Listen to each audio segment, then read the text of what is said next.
live! Welcome to the Greyhawk channel, to this original Dungeons & Dragons series, The Birthright of the Pomarj. We're gonna do something a little interesting for you tonight, not your usual, four-person campaign. We are missing two, one to TwitchCon this weekend, and the other had a personal, endeavor to deal with, and we all deserve to deal with our personal endeavors. So we are going to do a little mini episode tonight. It definitely will not be anywhere close to the 3 hours. But once that's complete, I'm going to hang around a little bit afterwards, after I let our players go, to take questions. I would say that we're roughly about halfway through at this point. We're about to hit some major milestone points. They don't know it yet, but they get to level up after last campaign. So before that happens, these two, our human and our halfling, are going to have a mini adventure of their own, and probably deal with a few of their own shadows and demons along the way. But before we get to that, let's actually meet these players. So why don't we start with you, Scott? Hi everyone, I am Scott, also known as Lauren, but that's confusing because there's two of us, and that would be just the worst today. I'm Scott. I am the MC for the Nerds on a Roll podcast, which just dropped its finale on Tuesday. So if you're watching or if you're listening to that, have fun with that. It was really emotional.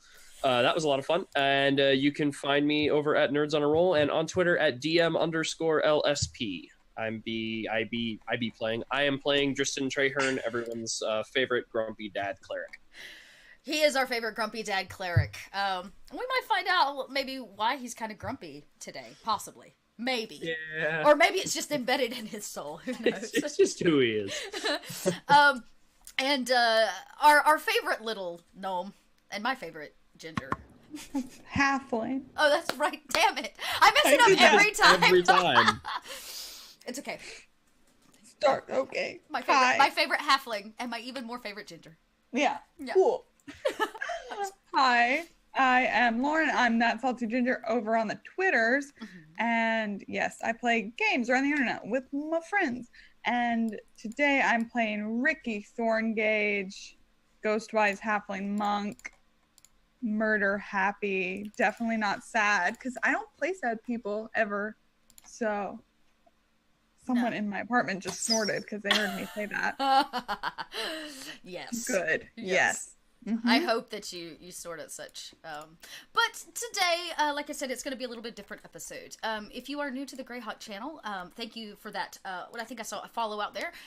But for everybody else, if you don't follow the channel, go ahead and do so. That way you can find out every time people go live on this channel to roll dice and tell stories. There are also a few other things I would like to draw attention to, which is the awesome sponsors on this channel that make it possible. You can scroll down there to the bottom and check out the links for those sponsors. When you support them, you support Greyhawk. Along with that, you can give us those subscriptions and those bits, and bits, in fact, can offer divine favor. I just learned the actual mechanism for divine favor last week, and now I have the full list of that, so I can do it right this time. I believe we gave advantage last week, and we will maintain that advantage because he did not use it, moving into next week's episode. But this week, in terms of recap, we finally made it out of the city of Ulick, after what was nothing but a feat in solid diplomacy, to manage their way out of what was to be a giant attack on the city of Ulick. I'm not sorry, not the city of Gryrax, located in the Principality of Ulick. It was said that they were sent here by Turashmak himself, though we know, well, at least Ricky thinks she saw Turashmak being taken by the Dark Brotherhood at the very beginning of our story. So what could he possibly be doing here? Well, in fact, they learned that somebody seems to be altering the faces of half-orcs to make them look like Turashmak. And he came in looking to steal what we found out was simply a pure virgin. And when he couldn't get his hands on the girl, he got his hands on Carl. The good news is Carl remains alive and in his virgin form to this day. As they made it across through their travels, their final stopping place was a city where they were told to meet someone. It's actually the home of one of our players and characters, Dren the Placeless, a place called Packrell, which is known to be a very diverse and accepting city here in the Greyhawk land. Set in the Pomarj, Packrell really has a reputation, one for being Tarash's favorite location and city, but also being home to just anybody that doesn't fit somewhere else. You'll see races intermingling, you'll see classes intermingling, and it tends to be a place where you can find what you're looking for. Whatever that is. More work, information, black market, those kinds of things, since it seems to function a little off the radar.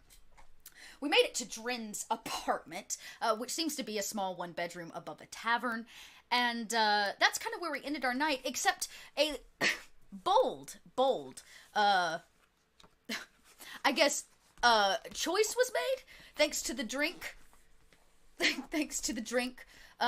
of Ricky as she trust fell out of the window, and we will literally pick up tonight in that moment of Ricky falling. Now, it's only a one-story building. Ricky, was there any intent behind this, or was it simply the drink that knocked you out the window? That's a great question. One I'm sure she'll be able to answer in the morning. No, she wanted to show Carl something cool. And she was just drunk enough to do it. Well, Carl runs to the window. So you will hit the ground. Are you going to make any kind of... Do you want to land on your feet, or are you trying to... I'd like to land on my feet. So monks have this thing where you can use reaction when you fall to reduce any falling damage. Right. Up to like 40 points for me. So she wants to try and make it look super graceful and like land on one foot with her hands out. Okay. So we'll say, regardless of how you make the roll, you're not going to take any damage, because it's not a very far fall at all. Yeah. But if you really want to do, I would take acrobatics or just a general dex check. Cool. 25. Oh, yeah. You land, ping, and you see Carl's hands, like, reach up and goes, oh my god! Oh my god! Oh! It's Ricky, you scared me! I call up, I'm so serene. Oh, that was amazing. Here, let me try! No! No, Carl, no. Oh, Lord. And Carl goes, how do you do it, Miss Ricky, like this? I swear to God, Carl, I swear to God, if you step out of that window. What? Well, if you can do it, I can do it. No. Okay.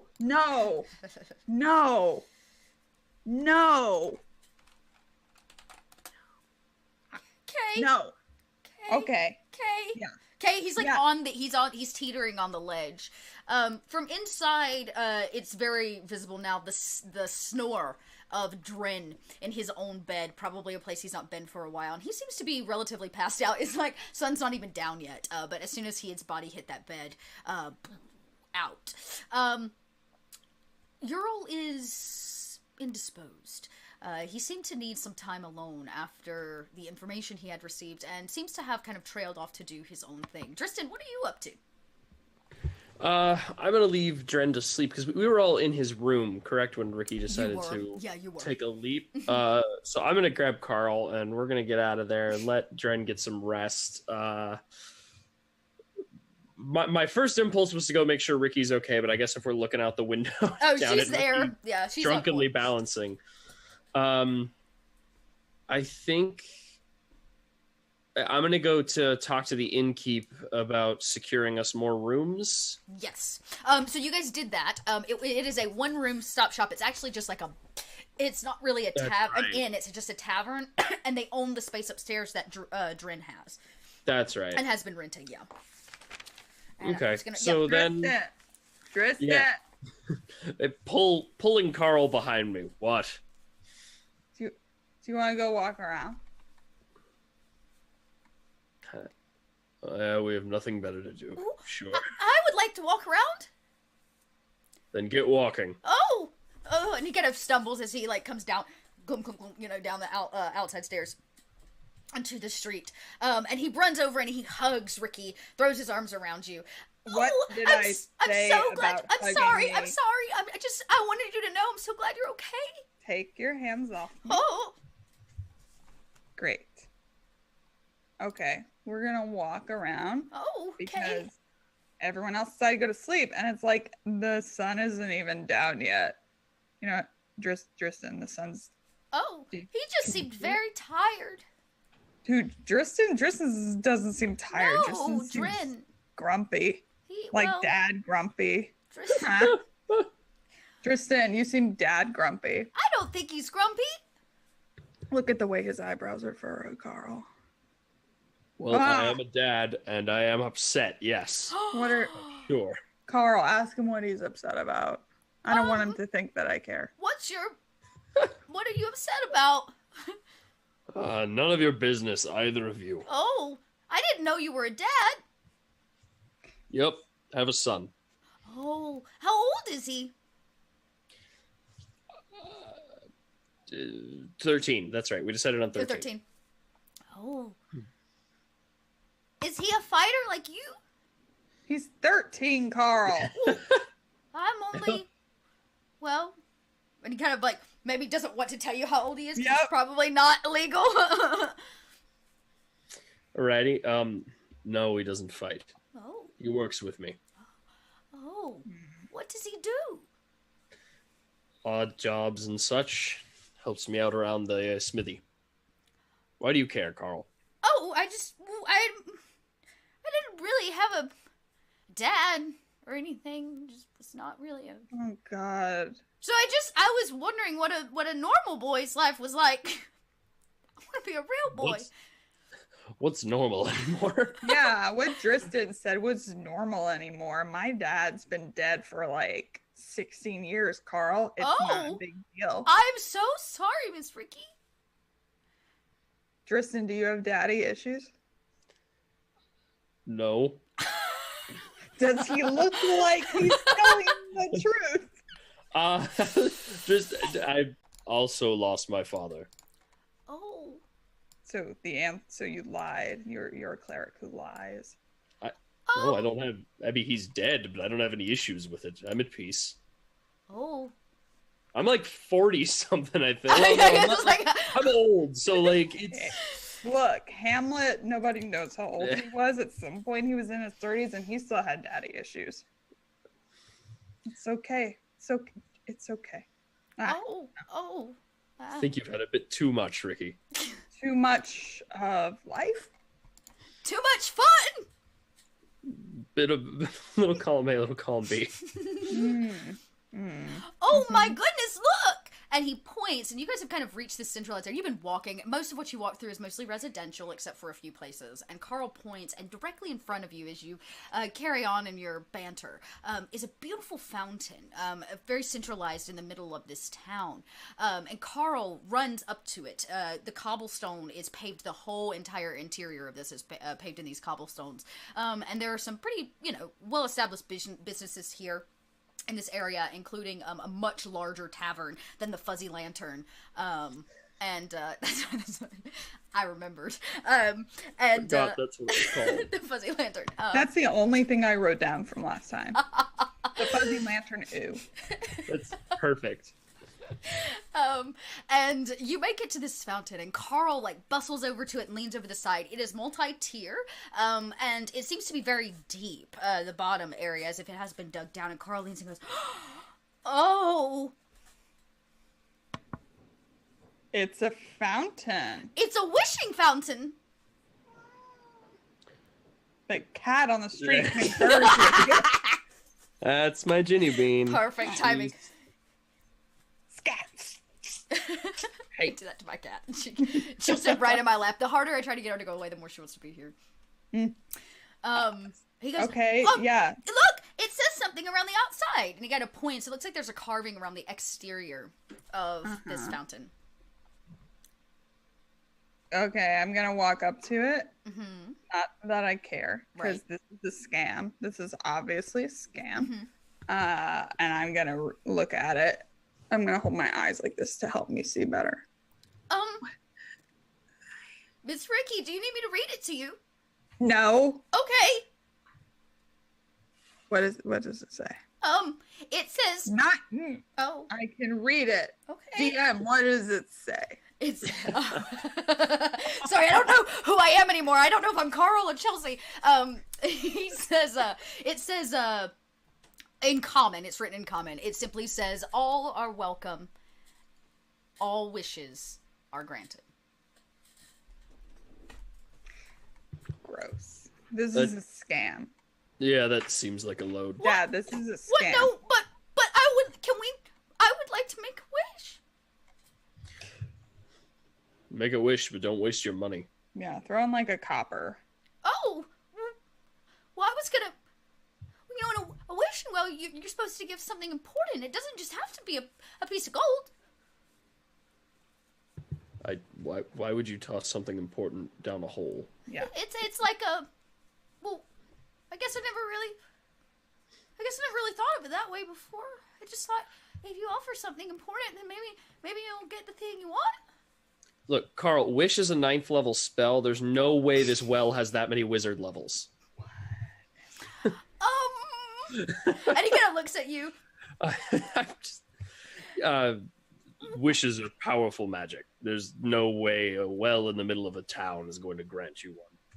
Oh, okay. Well, I don't have anything important. why? Well, I might have one important thing, but I don't. Maybe that's a good idea. Oh, you gonna do it with me? And he reaches under and pulls free a necklace. That is a locket. It looks like, and he like presses it open, and it has a picture of the governor's daughter. How did you get that? When? When? Well, she offered it to me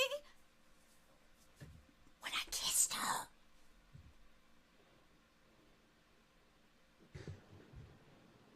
Yeah, I wouldn't throw that down a well.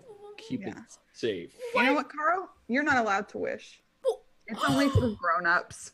well, it says all. Carl. Oh, yeah. I'm gonna take out some like charcoal and I'm gonna go draw on it and I'm gonna put except. Oh, don't that's graffiti. Carl. You shouldn't do that. It doesn't belong to you, Miss Ricky. Shut up, Carl. Okay. Except Whoa. Carl. There. Now, Well, I now guess me I and could Tristan. throw a copper piece. You can't wish, But you can. dude. Everyone else can except people named Carl. So. His bottom lip begins to quiver at like an uncontrollable rate. She's doing you a favor, Carl. Oh. Well, can I give you my copper to make a wish, Miss Ricky? For me? You don't get it. No, I don't. He says. Carl, keep your creepy locket. Oh. Okay?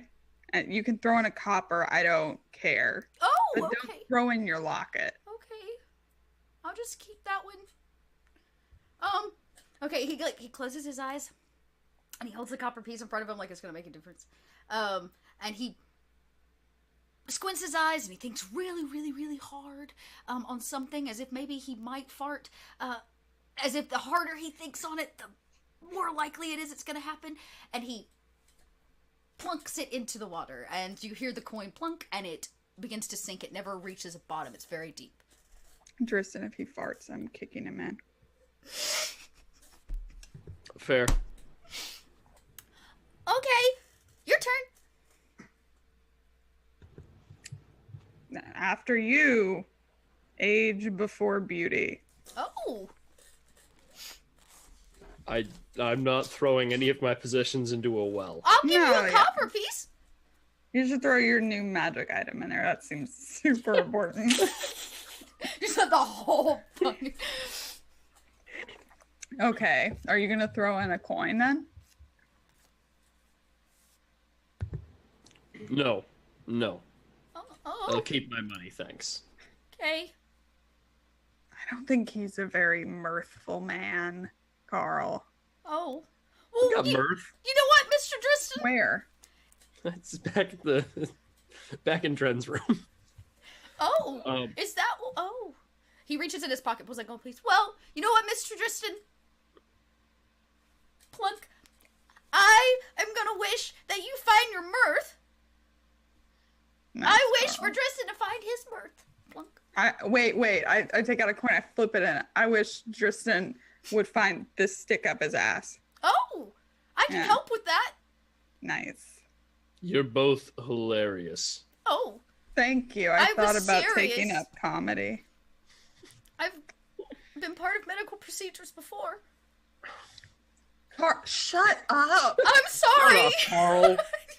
He's like, and as you guys stand there plinking coins into this centralized area of this city, it is becoming evening, so the foot traffic changes. It goes from parents and kids to a different crowd, if you would, that probably only comes out at night, or frequents the streets at night. And there's a hustle and a bustle. And it's actually the sound of a man and woman kind of bickering off in the distance that pings in Ricky's ear. And it's something that one of them says that almost takes you aback. It rips the breath out of you in a single moment, and you have a flashback. Standing here in the center of town at a well. And the woman says, "No, you don't understand." And the man's voice says, "I always understand. I'm your father." And it rips you out, and almost to a place that you may not always enjoy. The monastery. It's this visceral feeling in your mind's eye. And you're there again, in your barren, probably, room. What does your room at the monastery look like where you grew up? It's bare walls, a dirt floor with a tiny square window to the east. And there are a bunch of drawings also in charcoal. And they start really, really like simple, like a child's drawing of sparrows, because that is the symbol of the goddess that this monastery worships, Gidnup, goddess of peace. And but slowly they get better and better, and then they get weirder, and the sparrow becomes almost cartoonish, and there are words like the sparrow's talking, and there are swear words, and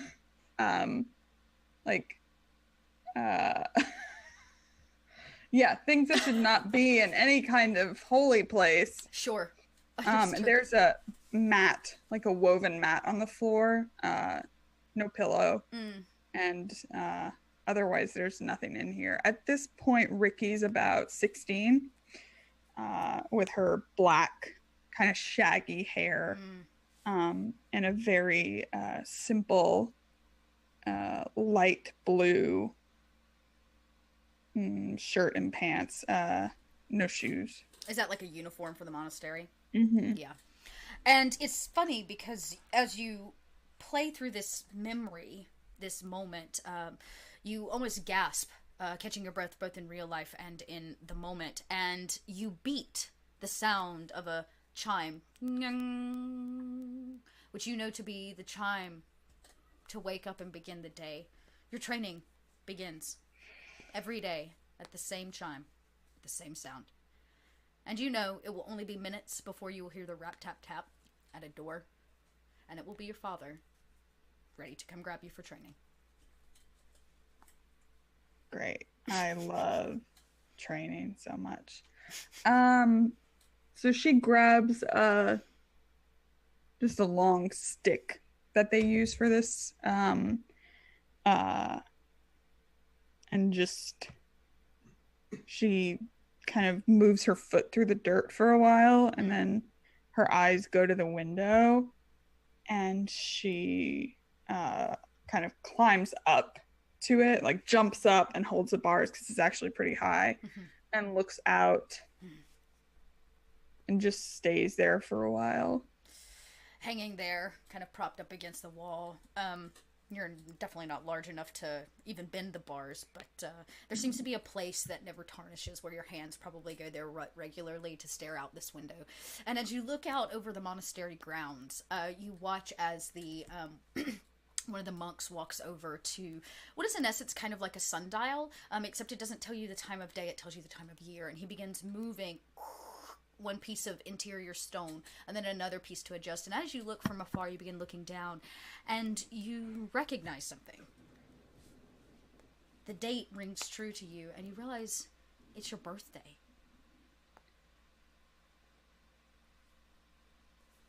Weird. Hey. Hey. Hey. Hey. Hey. Is that Bob? Bob. Yeah. Bob. He looks up. You're like tiny up there. And he kind of looks at you to give you acknowledgement. Bob, it's my birthday. Happy birthday. Fuck you. Yeah, thanks. Thanks, Bob. You hear the creak of the door. Ricky, are you ready? Yep. I'm bright-eyed and bushy-tailed as always, Dad. I'm sure you're still hanging from the wall. Yep, I'm looking back over like that. He almost See? like grinds his teeth in frustration. What have I told you? Monks keep our feet firmly on the ground. What about when you're jumping? Ricky, it is time to begin training. What about when you're dodging? Ricky, you know what I meant. I'm What? just saying that what you said doesn't make sense. A monk draws its energy from the ground, from a place of groundedness. Our religion as well. Sounds to me like you are not ready for training. Seems today like we need to go into meditation. Come, we will sit in silence. And you know exactly where he's going. Probably your least favorite place in the whole world. It's a small room that doesn't fit more than about 4. There are mats on the ground on a hard stone floor. Just these small pallets that you sit on. And you stare at the altar. The goddess herself. And above it sits a prayer. And he pats, come on, Ricky. You see, you say groundedness, but our goddess's symbol is literally a bird. It's a bird. I do not mean the literal form of groundedness. Do you Not ever always. say anything literally? That would be helpful. Ricky, Yeah. your anger today, it seethes from you. Why? Oh, I don't know. I feel pretty chill. This is usual for me. Did you know it's my birthday? I did. Oh, happy birthday. Just a smidge late. Cool. Cool. So wait. So maybe because it's my birthday, we could not meditate. Could we spar instead? I do that. That's like, and I would do it with my feet on the ground. We will Isn't spar first and meditate after. My gift to you. That's a great gift. Punching me. Do you know which birthday it is, Ricky?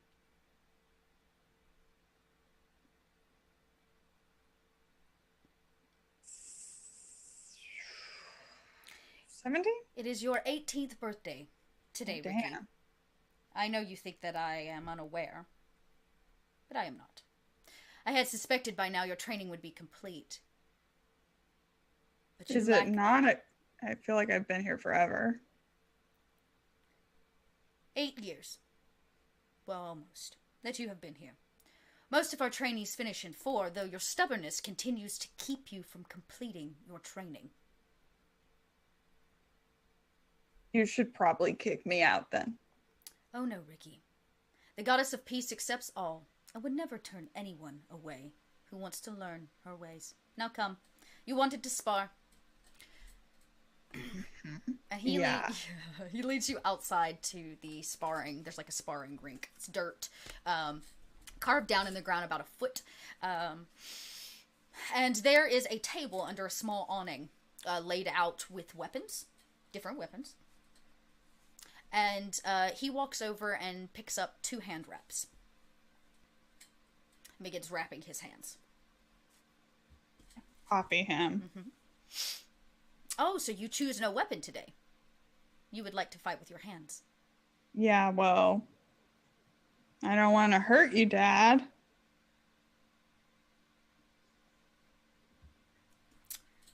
And he simply takes that for what it is and heads out into the rink. Okay. Yeah, she's gonna hop in. Finally feeling a little better now that they're doing something active. Not that she necessarily wants to have a long conversation, just meditation is boring. Yeah. He says, well, now, you wanted to fight? What game would you like to play today? 3 touches, takedown, full contact. I think takedown sounds pretty good. Takedown. And he kind of like preps himself and steps back. You watch as his feet never leave the ground. He brings his foot around in a full semicircle as he plants himself and puts his hands into position, prepping for what is clearly kind of like a ready stance. I jump a few times. Cool. I feel very ready. And he says, you know how takedown works? Yes, but why don't you explain it to Lauren? And he says, but just for a reminder, in case your training has slipped you. Why would it ever do that? I'm not sure, Ricky. Why would it? You're such a good teacher. And he says, he says, takedown. Hand-to-hand combat. To grapple. First man completely on the ground wins. Simple. Super, so simple. Basically, it's your essence of wrestling. Awesome. Yeah. So the first man to be completely pinned without movement will win. Or I say man, person. Yeah, he takes his stance and says, "When you're ready, Ricky." Cool. Before he's even finished talking, I just charge at him. Yeah. And he seems ready for it. But let's take a stride at that. I'm gonna pull up some monk stats and we'll just roll a few rounds. Since you are running into him, I'm gonna just say you get initiative because he's holding until you make an attack. So whatever attack you'd like to make. Monk stuff. It's monk stuff. Come back.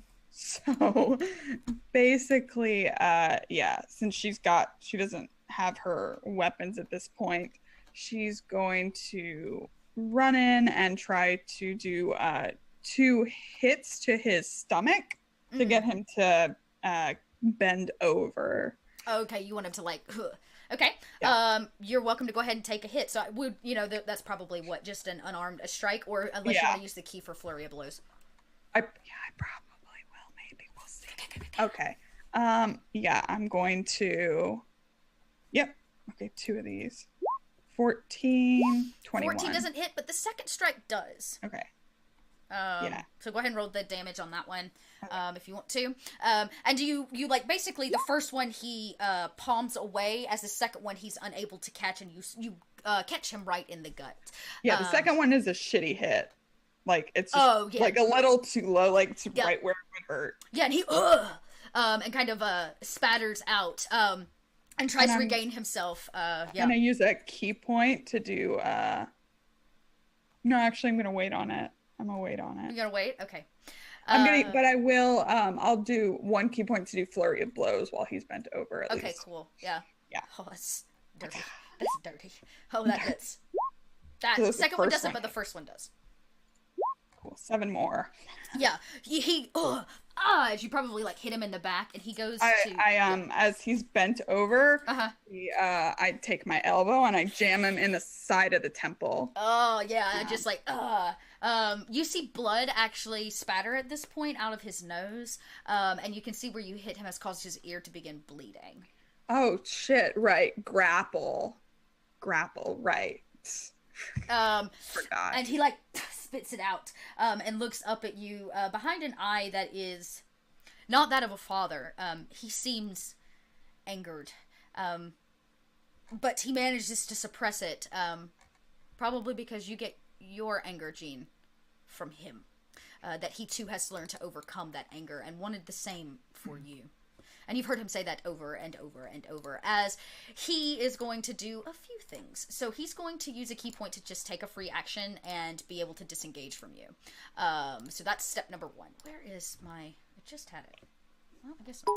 Oh, thank you out there for that love. We see it coming in. We see it coming in. Thank you for the cheer. And I'm going to check chat really quick in case anybody wants to give a advantage. And he spatters and he says, "Why, child, are you so angry?" As he goes and he too is going to disengage and then will use a flurry of blows against you as well. So we'll see if he hits. He is a master at this, for the record. Gross. Yeah, but that's okay. This is what he does. So actually he gets... Yeah, he'll just take his 2 attacks. So use the key point and then he'll use his 2 attacks. So... At 18 to hit? No. Oh, damn. Okay, great. So you dodge definitely back. And definitely not the second one. It seems that the blows that you have put on your father have, in fact, affected him. Probably the one to the temple the most. He seems a smidge disoriented. Dad, I'm not angry. I thought we were playing a game. He says, "Your training is not a game, child." How about... I have a great idea, Dad. You'll really like this. As she's, like, circling around. How about... He keeps his hands.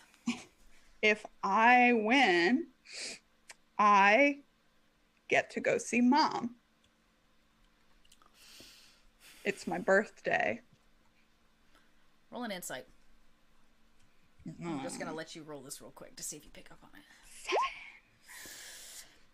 No, you don't really pick up on much. He does seem pissed, but you think it's probably because, I don't know, you put an elbow to his temple. And he continues, kind of circling you as well, and he says, "I cannot let that happen. I'm sorry." You should probably really think about it. And she's gonna... As she's been kind of moving, as he's moving, she's going to make a move, and she's going to kind of do a run and a kick. Oh, nice. At him. Yeah. Yeah. Okay, cool. I love that. 18. Yeah, that hits. Okay, so I'm going to use a key point to try and... I can do so many things with my key points. I know, they're just amazing, aren't they? Yes, I love them a lot. If I could only ever find them. I want to try to do something fun that's not...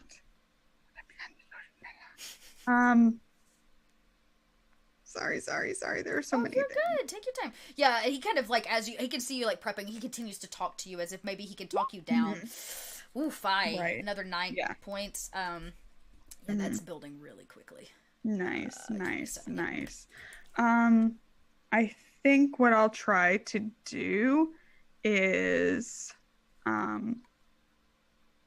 since I can't for the life of me find where these went, I'm going to try and I'll just as a bonus action, because I imagine her kind of taunting him, she'll use a key point to do patient defense, so he has disadvantage on attacks for my next turn. Nice. But I have one more attack. Okay, cool, go ahead.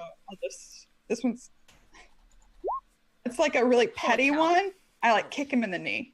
Oh, and you hear his knee crack at a 25.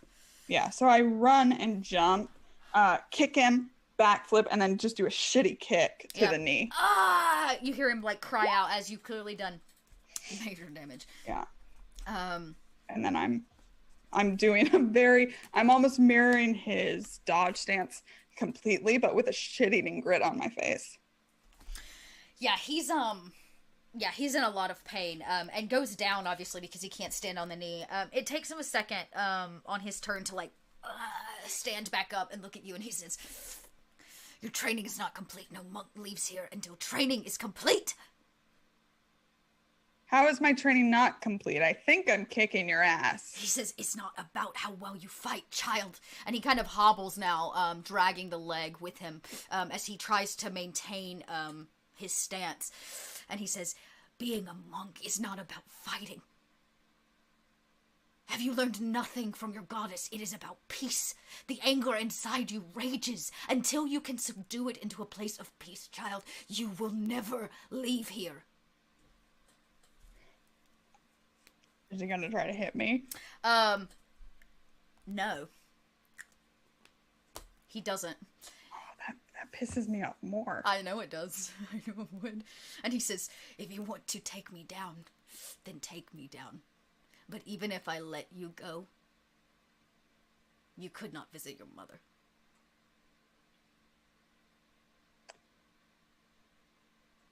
She, yeah, she's not attacking. She's going to charge him again. This time, she's gonna hop up, but instead of kicking him, just kind of place her feet against his hips and like grab him around the neck, like trying to shake him.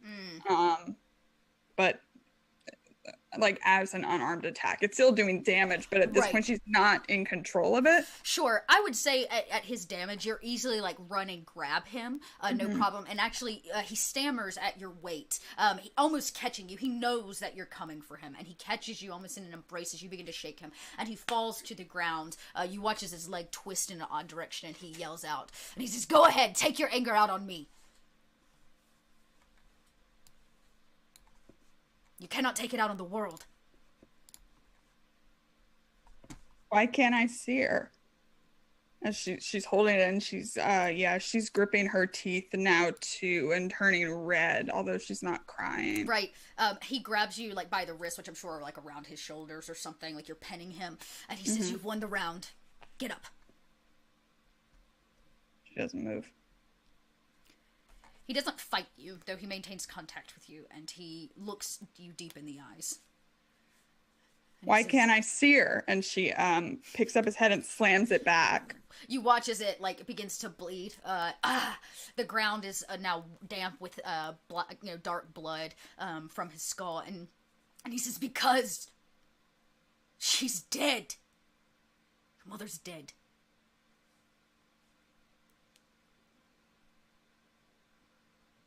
You're a liar. No, child. Making you believe she was alive is the lie. She slams his head into the ground again. You begin to watch as like his nose is now bleeding, his ears are still bleeding, and the ground around him, the blood is now seeping out of his skull. You've clearly cracked it.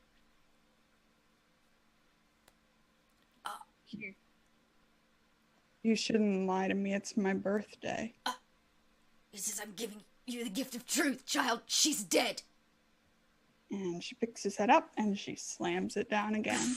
This time it's too much, and you hear and feel part of his skull collapse when it hits the ground, and the blood seeps out in a thick pile, and his eyes kind of close, and it seems like he might be dead.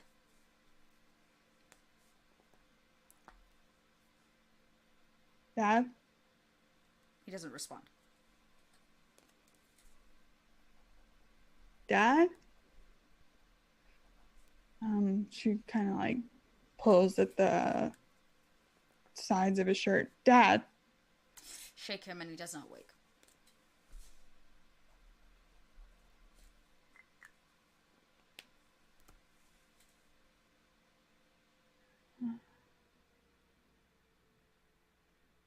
It's gonna be okay,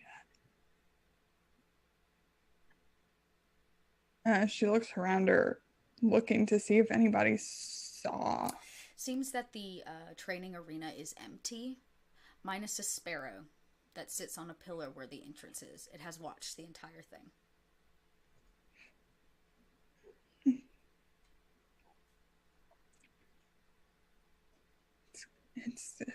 It's gonna be okay. It's gonna be okay, Dad. I'll get her and I'll come back. And she backs up, kind of like folds his hands like straightens out what he's wearing and tries to like clean the blood off. Mm-hmm. And it's all over her hands. And books it for the wall. You know that you can easily hop that fence or that wall. You've planned it before, you've seen it before, and make an escape if you wanted to. As you stand up, wiping his blood all over, not being able to clean it in any way, the sparrow turns its back on you and flies away as you flee. And I'm guessing you run for a few days, yes? Back to her home village. Back to her home village. It is a town in the Principality of Ulick. It's a very large area, and very well protected in terms of the war, the Greyhawk War. And as you ride into the town, it does sit on the coast, the southern coast. And the port town is busy as you enter, and you go to where your mother used to have, I'm guessing, a small home or tavern, or a apartment or something. And it seems to be empty. She sits on the stoop and waits. It is a robed figure in dark robes that walks down the road. It is middle of the day, and he pulls the cloak back. It's a attractive human man. Why are you so sad, child?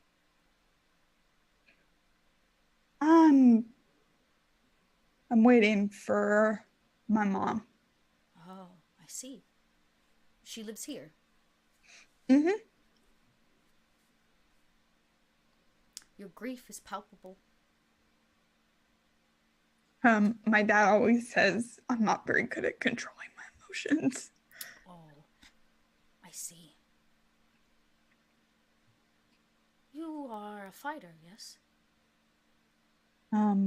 While she's been there, she's been like kind of, as things fly by, like little like quick moving bugs or stuff, she's been like grabbing them out of the air. I'm good at fighting. Ah, a worthy skill. You seem well trained to snatch a bug from the air. It is an impressive feat. Skills like that are useful. Yeah. They make you powerful. How long will your mother be? I don't know. She must be busy. Have you ever seen the sea, child? No, I've lived in one place most of my life. There were walls. I see. Well, if she's going to be away for a while, you're welcome to join me. I have a ship. We're going to sail south. I could show you wondrous things. I mean you no harm. We can always come back. We dock here. And maybe when we return, she'll be right where you left her.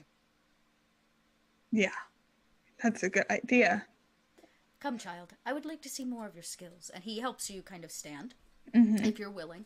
And he puts a very fatherly-like hand on your shoulder. Firm, and he leads you towards the docks, towards the ship. And as the camera pans out, watching the two of you walk down the street, the camera catches something on the neck of the man in the robe. That of the Dark Brotherhood is branded into his skin. And the camera pans out over the city as we watch Ricky walk towards her next great adventure. And this flashback, I guess we could say, that seems extensive and long, almost hits you in instants, in seconds, and it washes over you, and you come back to with Carl going, Miss Ricky? What, Carl? I just wanted to make sure you're okay. You just got quiet, and now you're kind of teary-eyed. I just thought maybe you were having like an episode or something with the drink. Carl? Shut up. Okay. And the three of you probably continue walking after passing the well in silence. The sun has gone down, or is actively going down. Lanterns are being lit in the streets, and as you walk, you hear something, the sound of shook, shook, shook, shook, shook, shook, shook, metal against stone, as it seems a brigade, a small group of soldiers, orc and half-orc soldiers, probably part of Turash's army, have made it to town, and they come marching in, and it is that sound, metal on stone, that flashes something in Dristan's mind. That of soldiers. Ooh, no. And it too washes over you, this nostalgic feeling, but also not a terribly great feeling, that fear rising in you. And we cut, actually, to Dristan. To Dristan hiding. Yeah. Yeah. The soldiers are looking for something. You know what. And where, let's say, you've probably made it to a small town just outside where you were all stationed after the news was given to you. And your captain leads this troop of about 8 or 9 of them as they through town, stopping door to door to door. Where do you hide? In a barn in the loft. Yeah. You hear them. He comes knocking on the farmhouse door off in the distance, and a farmer answers, and they have a very quiet conversation, but you pick up on the fact he drops your name. I'm looking for someone, a man. If you see him, please let us know. And the farmer's like, "Oh yes, of course, sir." And kind of the soldiers march on. The barn remains silent except for that of the animals that reside there, 2 horses and some goats. But it is nighttime, and you seem to be veiled by the cover of darkness. Okay. Do you stay or do you move? Dristan remains hiding in the barn. This is a much younger Dristan. Mm-hmm. Yes, I was like, say, do tell us what we see as Dristan hides in the hay of this barn. Yeah, younger Dristan doesn't quite have like the way I described him before was like a field hand. It was like a laborer's body. He's like big and bulky, but still has like muscle in his arms. This is a much more lean Dristan. This is Dristan when he was a soldier. So he's much more lean. He doesn't have the big bushy beard he's got right now. He's clean shaven. His hair is not as wild. It's like short cropped. And his clothes are not constantly stained in soot and covered in like singe marks. So he sort of crouches down, I think, in the hay and tries to, like, if they're in town, it's going to be more dangerous to move. So he's going to stay where he is and then try and make a run for it in the morning is his plan. You hold out for the evening. The farmer has no idea that you're there. They probably get these warnings all the time of so-and-so's escaped and so-and-so's escaped. But the barn does remain quiet. Your sleep is troubled and heavy. You don't really remain in it. All that you can remember hearing is that of the sounds of the town burning, of women and children, innocent lives crying out as you and your team slaughter them.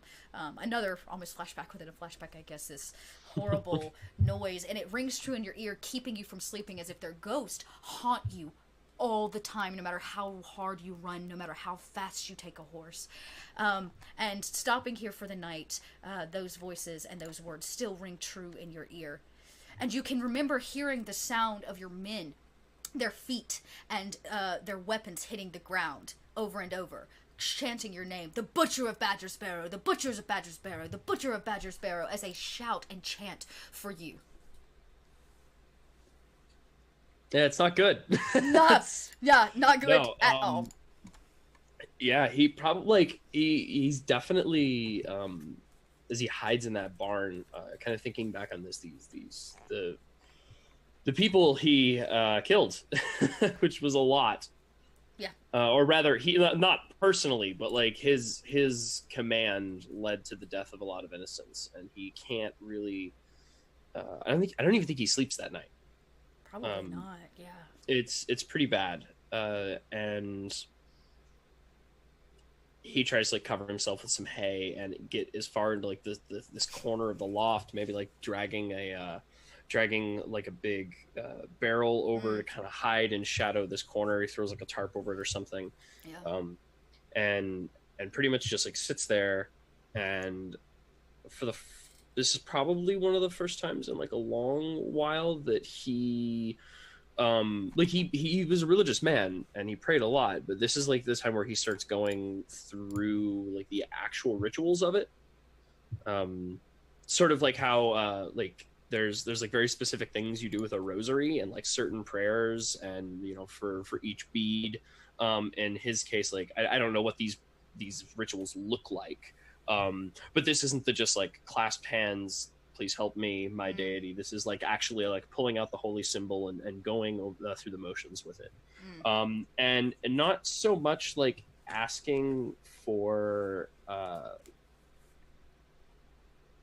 help. No, it's not asking for like help or even forgiveness. It's like,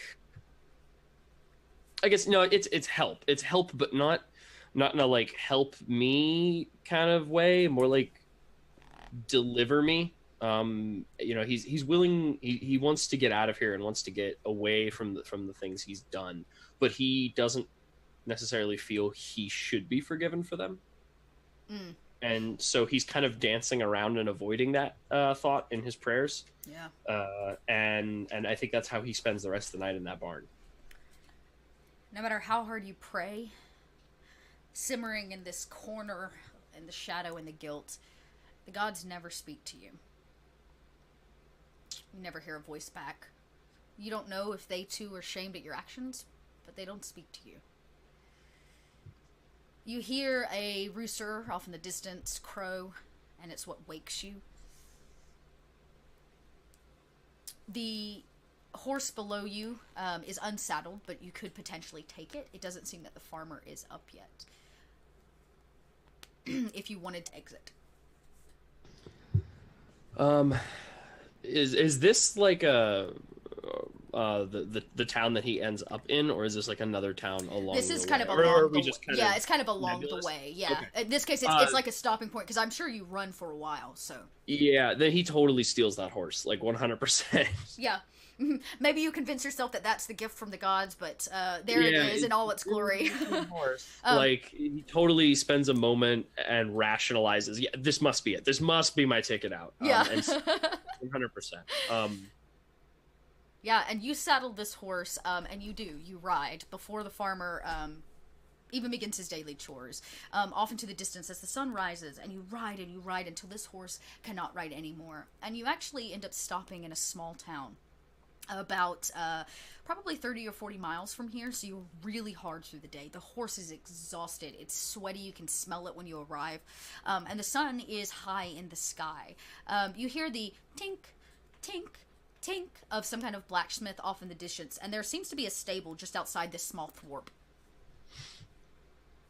Okay, so Justin, well, at this point, his name is Clayton, rides into town, and I think he finds whatever the equivalent of like a stable master is here, or yeah, there's a man right there at the stables as you enter. Yeah, he goes. He hitches the horse, goes to the tavern to try and like maybe get a feel for this place. Because at this point he's been on the road for quite a while, and I think he starts asking around to see, oh, I mean, any soldiers come through, anything like that, but not in a super obvious way, like, oh, this is the guy the soldiers must have been looking for, but just trying to see, hey, what's the local goings on. He introduces himself as sort of a traveler who his home was destroyed by a band of, I think he definitely is like, oh yeah, orcs, like just a band of roving orcs burned my village to the ground. I escaped, and now I'm here, and you know, I'm just looking for, is this a good place to settle down maybe? And just trying to get the lay of the land in the tavern. So when you enter the tavern, you know, it's a pretty simple setup. I mean, it's a bare minimum tavern, 5 or 6 tables max, and they're definitely not busy this time of the day. And you have this conversation, kind of chatting with the bartender. Since you are lying about a few things, I am going to have you roll a deception against the bartender. Okay. He's not a very intelligent man. It won't take much, but I just want to make sure there's no, since you are like flat out lying to him. Yeah. Let's see here. I'm gonna pull up my character sheet and give you a deception roll that is not gonna go well. That's all right. All right, at an 11. You only needed a 10, so you like skirt by. This one-eyed gentleman, he kind of has like an eye patch, a handmade eye patch around his eye. Well, that seems reasonable. Sorry to hear about your village, but I am glad to know that you survived. Let's see, we are a quaint town, but we have a lot to offer here in Strawford. And well, I'm always looking for work. I can't. Well, I don't do much. Mostly manual labor. I'd be happy to patch roofs and shoe horses if need be. Now that is something we could definitely use here. He says there's a man just down the way. If you're looking for blacksmith work, we could he could use a hand. If you know what I mean. Sure do. Yeah, thank you. Your name? Oh, yes. Well, I'm just Bill, really, most of the time. They call me One-Eyed Bill, but I don't really like it. All right. Well, I'll stick with Bill. Thank you, Bill. I'll be sure to check that out. Well, I do hope you stay. It's not bad living here. And I can't tell you the last time we was attacked by orcs. Now it's been a long time. Selene Pass just up the road. It keeps us kind of barricaded from those there orcish lands. Good. Yeah, that sounds reasonable. And I kind of get a little shifty and leave, I think. Yeah. And like what follows is probably just like a montage of maybe like his first couple months or even year living here. Like he sells that horse he stole to the stable master and does a bunch of manual labor enough to like it's probably just like living in the tavern most nights or like sleeping outside or wherever he can until he has enough to maybe afford like stable housing. Maybe even like building his own little shack on the outskirts. Do you go talk to the blacksmith? Like along the way? Is that where you look for work? Yeah. I think because he starts off doing manual labor and then eventually like becomes apprentice to the blacksmith. Okay, cool. Yeah, so you introduce yourself and you're right. It's kind of a montage of over time. He gives you small things to do, but you see that this town seems to be sending horseshoes and mended weapons back to Selene Pass for the small amount of troops that seem to regulate that fort there. Time passes, and you really think that you've skirted away. Maybe a month or so. You don't talk to too many people in town, and it's about this time that the blacksmith takes you on as an actual apprentice. He sees that you might actually have a little bit to offer, and he is, in fact, old, and he only has a single hand, and as much help as you can provide him. He gratefully accepts. But it is a dreary, kind of misty afternoon, actually, when about a month after you have started kind of staying in this town, where that sound again of marching feet come into town. A voice that you know all too well, the same voice that stood up in front of all of your men, an entire army, and convinced them that what you did in slaughtering that innocent town was totally right. Deceived them entirely, giving you that horrible name that keeps you up at night. Yeah. And he's going door to door. Have you seen this man? He goes by he goes by the name of, what did you say, Clayton? No. Clayton, yeah. He goes by the name of Clayton. And they have a rough drawing. And the old guy at the tavern that you met early on looks at it. His eyes get big, and you hear him say, "No. Not seen that man." Okay. And they begin kind of walking door to door. They're about 3 doors down from hitting the blacksmith shop. And he did give you lodging. He's given you kind of like a small place in the back that he's letting you rent from him. The blacksmith? Mm-hmm. Okay. I think, like, I'm still just kind of hard at work. Mm-hmm. I think really into it, kind of working away. And, like, is the blacksmith here with me? Yeah, he's poking with his single hand, kind of getting the coals nice and hot. You guys have received a bunch of broken weapons and armor that you're about to mend. Yeah, I don't want to seem like super suspicious to anybody, so I just kind of try and keep my head low. Like, okay, I'll stand in the back. The blacksmith will deal with them. Maybe the picture doesn't look that much like me. Maybe I'm good. Right. You kind of like try to hide yourself. You can roll. I'll let you roll a stealth or a deception here, whichever you prefer. I'll let you kind of roll either. Question: we're level 8, right? Correct. Okay, I did not have that included in my character sheet on Roll20, so my proficiency bonus has been a lot less than it should have been. Oh, well, we better boost that up. Yeah, you guys you're level 8, so it's Yeah, it was set to level 3, so not a problem. It wouldn't have affected much. So what roll did you say? Deception or stealth, whichever is better for you. Because that's basically what you're doing, is you're trying to stay Let's low. go with deception. Okay, so you're there like tinking away, and they finally get to the blacksmith shop, and you hear his voice, the captain's voice. Sir! Blacksmith looks at him. Have you seen this man? And he holds up a sketch. It is a pretty decent likeness of you. By no means are you going to look and go, that guy. And he kind of stares at it. No, not seen that man. Do you go by your new name now? Yeah, by now his name is Driston. I think when he probably he was going by Clayton until he got here, and then probably just started introducing himself to everyone as Driston. Yep. He says, no, nobody by the name of Clayton, though that has a recognizable similarity to my apprentice here, Driston. And he smacks you on the back. I kind of put down what I'm working on. Say, what is it, sir? The captain tries to make eye contact with you, see your full face. I'm sure you try to dodge it. And he says, I take my hand and kind of wipe the sweat off my face, but that just covers my face in soot. Yeah, and it kind of adds a little bit. He says, I see. And you see him eyeball the group of soldiers with him. Well, must be mistaken then. Heard that there was a gentleman by that name floating around these parts. Guess we were wrong.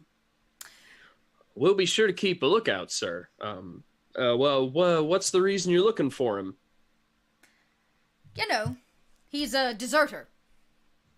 Oh, well, that's not good. That's not good. We don't exactly have a tree fit for hanging around here, but if we find any deserters, we'll be sure to send them up to Selene Pass. Well, hopefully we'll find him long before you have to be worried about him. And he seems a little suspicious. Is he dangerous, you think? Last we saw him, he slaughtered a town of innocent men and women, and then deserted. Oh, that's bad. It is bad. You hear the blacksmith go, well, I sure hope you catch him. Sounds like a right dirty fella. And he says, you're right, sir. Real dirty. And he eyeballs you really hard underneath the soot. And he says, come on, boys. Let's go to the next town. And they march off in a new direction. Night falls, and I'm sure you go about your usual evening things. And as you lie in your bed that night trying to go to sleep, that sound comes again. Up the road, you can hear it. Clink, clink, clink of footsteps. They're coming back for you. Okay. This isn't like an auditory hallucination or anything. It's happening. No, this is you have that moment of you're like, God, just stop, and then you're like, wait a second. No, that's real. As they get closer, it's real. This is not in your mind's eye. You clearly did not deceive him well enough, and he decided instead of making a scene, he'd come back for you in the middle of the night. And this was, do I recognize this military captain guy? This is the same one who named you. The same one who lied to them and told them that you did everything you could to cleanse the world of the horrible people that lived in that town. All right, yeah, my former commander. Got it. Okay. Well, so if they're coming, I think this is I gotta meet them outside of town, right? If that's if you want to meet them head on. I think I'm gonna wait. I'm gonna wait and see what happens. Okay. They seem to be yeah. coming straight for the blacksmith shop. As they get into town, you can like see them, or you hear them part. It looks like they're going to come around both sides of the building and confront you in your apartment. Okay. Um. Yeah. So I'm not certain what I can do here, or or rather, let's find out what Driston did here. I think Driston is just yeah, he's gonna have to go out and meet him. That's just the kind of person he is at this point. Okay. Yeah, you so you want to exit the apartment and like go into the street, meet him? Yeah, if they're because if my apartment's around back, is it like secluded a little from the main street? Or... Yeah, it's almost like the blacksmith shop sits on the main like strip there, and your apartment's on the back side. It probably used to be used as like a small storage facility, like small storage closet that he's allowed you to convert. You probably don't even have like 150 square feet. Got it. Yeah. Then yeah, if they're coming around to that, how many of them are there? You're gonna assume it's the same lot that came through earlier, which meant it was the captain and 6 soldiers. 6 soldiers. Okay. Yeah. Well, I think I just wait for him to knock on my door. Oh, you're gonna wait for it? Yeah. I think I have to. Like, I don't want to go out and make a big deal of it, especially because we know like Driston continued to live here for many years after this event. It's a true story. So, I think he waits for them to come to him. You hear before the feet even reach your door,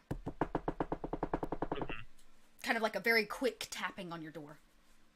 So he's got a probably an oil lantern, and he goes to open the door, and I think eyes the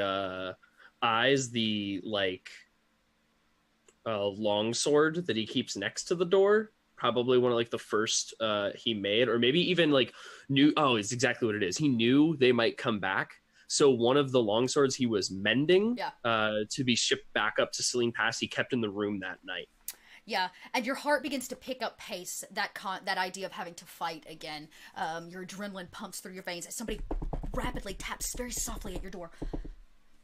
So with the lantern, I kind of open the door a crack and peek out, bleary-eyed and trying to act sleepy, even though he wasn't just asleep. What is it? What's going on? You are taken aback because it is not the soldiers.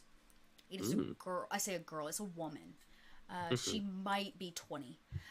From town, you've seen her about, but you've never really spoken to her in the month and some change that you've been here. She's beautiful, just doe-eyed, and she says, "You have to run. They're coming for you." What? No one's coming for me. She puts her finger on her mouth. She says, "They're coming for you. They asked today about you. My father told him where you were. Then they came by the blacksmith shop. They're gonna come kill you. You have to come with me right now. Please." I kind of like... they're mistaken. They've got the wrong person. She's like, "You don't have to lie to me. I don't want anything from you."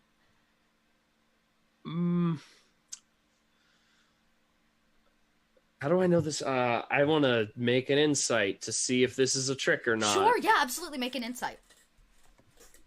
That seems like a reasonable paranoia. At a 26. It seems like a woman shows up at my door, begins asking me to come with her. She is the tears streaming down her face and the panic and cracking in her voice. She is completely honest with you. She wants you to come with her so bad. She keeps like looking over her shoulder. She's like, "They're getting closer. Please. We're not gonna have enough time to hide." All right, I grab the sword and go with her. Great, and she like quickly like leads you around the corner, and she takes you to somewhere you didn't even know existed here in the town.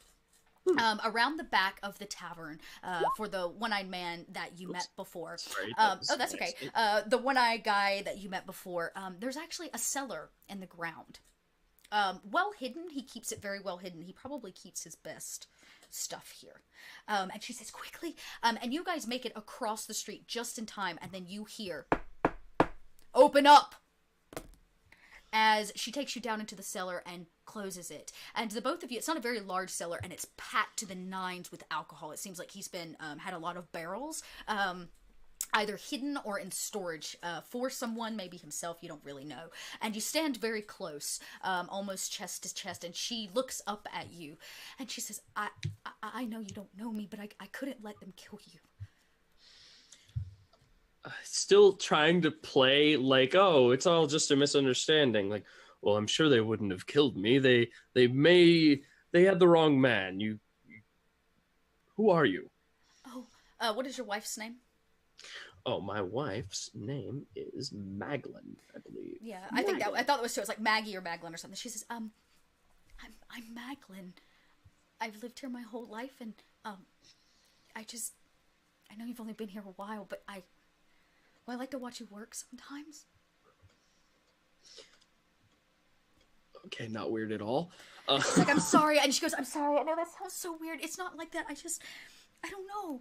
Nobody like you has ever come through our small town, and you have such a holy light about you. And I've never been brave enough to come speak to you, so, and I hate that it had to be this way. Kind of like I peek up through the cellar door just a little bit, just to see what's going on, and then put it back down. Yeah, they haven't even, because you're kind of on the opposite side of the street behind a totally different building, but you do hear the sound of a large foot kick in your door. Okay, all right. So it kind of sets in for him, like, okay, no, okay, I get they were coming to kill me. Okay. And he turns back to her and he goes, well, thank you, Maglin. It appears you were right. They have the wrong man, but it looks like they're out for blood anyways. It seems I do owe you my life. And she kind of, averts her eyes and blushes. She says, you don't owe me anything. You have a name? Yes, Dristan. Dristan Traherne. Dristan. Well, consider it just a good duty. You owe me one, Dristan Traherne. Sure. I owe you. Whatever it is you need, let me know. She laughs and she says, I could use a friend. I've never been much of a good friend, but I owe you. I'll give it a try. She smiles this big smile that you can even see in the darkness of the cellar as just a beam of light passes through and shines on her face, and she says, well, I guess I should go. He never checks this old cellar. You could stay here for the night.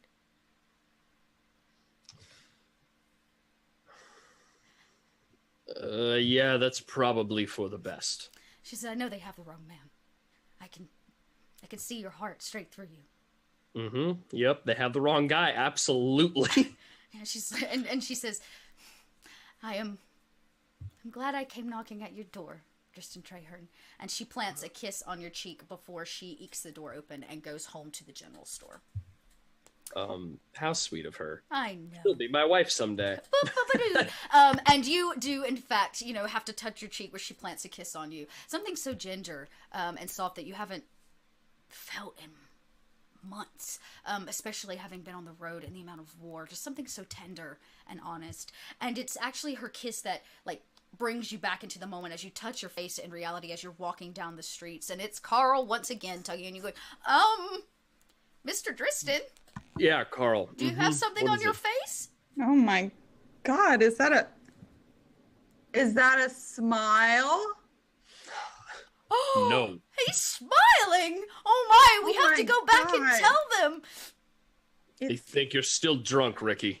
No, I have really, really good eyes. I'm very observant.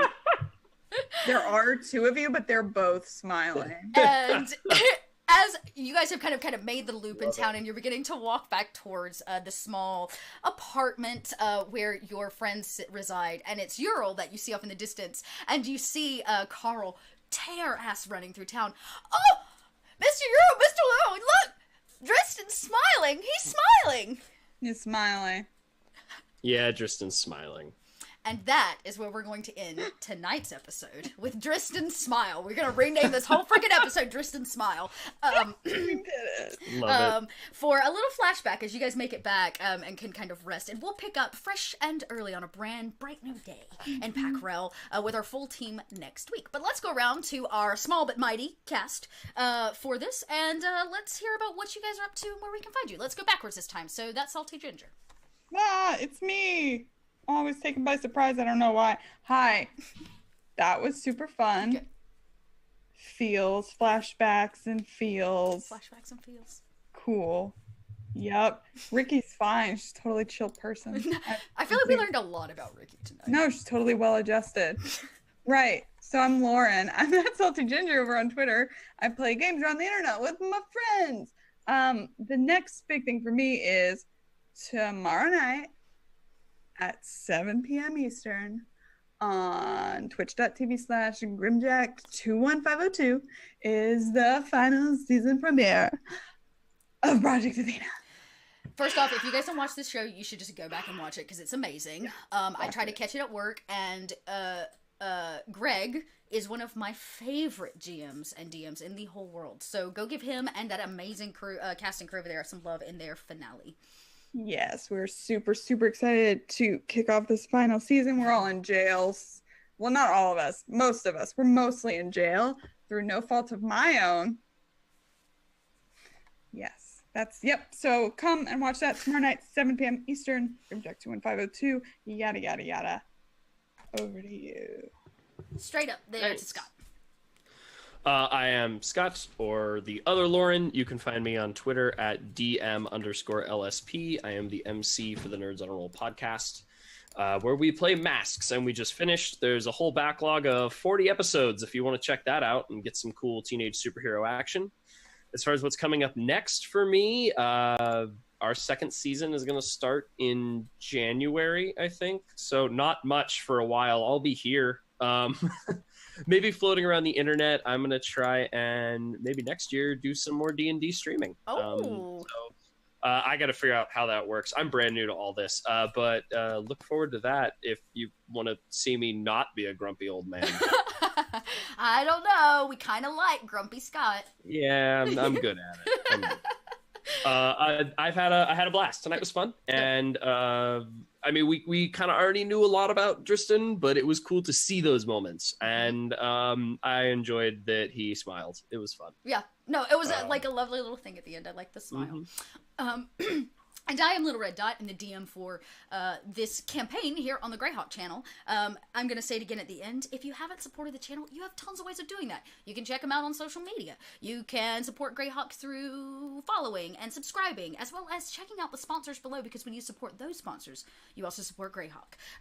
What I'm going to do, actually, is let, because it was a short session tonight, I'm going to let our players go, and then I was going to hang around for a little bit, take questions, have a little DM moment. Nothing too extreme or long or formal. But I wanted to chat with you guys about maybe putting this, how I put this together, how I run sessions like this, where we might be short characters, and these one-on-one sessions. So let's just have a chat. Maybe we hang out 10 minutes, maybe we hang out 30 minutes. I've got the whole night. Kind of, until 10, and then I'm going to a party. But I am Little Red Dot. When I'm not over here on this channel, I play for a lot of other awesome networks as both the GM and a player. You can catch me throughout the week in many, many, many places. But next up for me, tomorrow I've got 2 games. One on Roll For It. I'll be doing what's known as Scaregate, which is a Stargate build off of 3.0 D&D. But we're doing a Halloween, so we're calling it Scaregate. You can check that out. I'm playing Rush, and she is mean. She's gonna go punch some aliens. It's gonna be great. And then on Sunday evening, you can catch me over on Monty Cook's channel with the Owl of Laesia for a little bit of Cypher System. And then Monday, I'm playtesting a brand new game I'm so excited about. The Kickstarter launches on the 30th, so we're doing a little like Halloween kickoff for a brand new, actually GM-less game called Die Laughing, written by Craig, or Nerdburger Games, or Nerdburger Craig, which you can find him online. So I'll chat more with you guys about that later, but you can check me out for my little Halloween stream, where we're going to be making our own B-rated horror movie, and it's always, like, so much fun. So you can check me out there, at least over the next couple days, and then check my schedule out on Twitter, at little_red_dot. So let's say goodbye to our players. Bye, players! Thanks for tuning in, and let's have just a quickie session, and we'll chat some. Bye, you guys. Alright, let's just transition. Let me get my good camera up, because that's my crap camera. Nobody wants to look at that awful orange face of mine. So, everybody hear me alright? I kind of set up a totally different stream for this. Yeah, field sessions are sometimes the best. You're right, Staggering Giant. So let's just take a moment. I wanted to chat with you guys. I was really excited about getting to come onto Oh, I lost my camera. I'm sorry. Let me try that again. I have to go deactivate it from the other place. I'm getting used to this whole production thing. So I wanted to chat with you guys about how I put this campaign together, because obviously we're about halfway through. Let me switch over one more time. And I want to see what questions you might have for me. Because, you know, it's always interesting. I always find it interesting to dive into the mind of other people. So, if you've got questions about anything that's come up thus far, feel free. But I thought I would just simply start by kind of talking about where my inspiration for this campaign came from, and why an orc campaign. And then maybe that'll spark some questions. Maybe you can just ask really anything you want, as long as it's not, you know, I guess vulgar, even though I might answer that in private. So, anyways, I got really excited about this campaign when, so Shane and I had been working for quite a while to try to find a time where I could get over here to Greyhawk, because I do adore Greyhawk, and I had played in a campaign, an old ladies campaign, and then I played in Grant's Queen of the Spiders campaign. And, yeah, I wanted to see, what I could maybe bring to the channel. And so I started talking with Shane after we finally found some dates as to what that might be. And I've always been, very inspired to run an orc campaign. Actually, more of a, kind of creature-based campaign. My original idea was for everybody to play, like, actually play orcs, goblins, those kind of things. But when I started doing some research, oh, is the music playing? I'm so sorry. I shouldn't be playing at all. I apologize. I wanted to... I should have turned that down. Is that better? I'm so sorry. Thank you for letting me know, Staggering Giant. So when I started planning this campaign, and Shane and I got to talking, he was very interested in shining some light on the Pomarj, and I didn't know a whole lot about it. So when I started doing some research, we got to talking a lot about Turash Mach, and there were a lot of misconceptions, I think, by the general populace about Turash Mach, because in so many of the Greyhawk settings and campaigns, we end up seeing him as nothing but a brute, as a beast. He is the things nightmares are made of. But when you start really digging into who Turash Mach is, he's actually very educated. Thank you, Other Doc, for letting me know. He is very educated. He does come from a place of learning. He has studied. He went to live with the... to live with the elves, to learn what they know. He wanted to merge cultures so bad.